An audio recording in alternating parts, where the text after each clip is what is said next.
ნახოთ, აბა როგორი ენერგიებია დღეს. რას გვეტყვიან კარტები, როგორი ენერგიებია? ზომიერება და აღდგენა. ასევე ეს არის ითვლება განკითხვის დღე, ოღონ ამ შემთხვევაში აღდგენა არის, აღდგენა. რისი აღდგენა, რა ენერგია, აბა ვნახოთ. რა გვიდგება? ვინც გრძნობდა თავს მისუსტებულად, რაღაცა ვირუსი, რაღაცა გაციება, რაღაცა ძალის გამოცლა აღდგებით.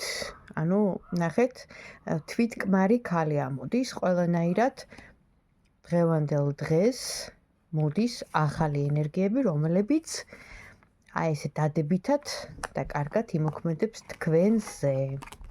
კიდე გვექნება სტაბილურობა. ნახეთ, ზეიმი, დიახ, ზეიმი. აბა თქვენ იცით, იზეიმეთ. გილოცავთ წინასწარ.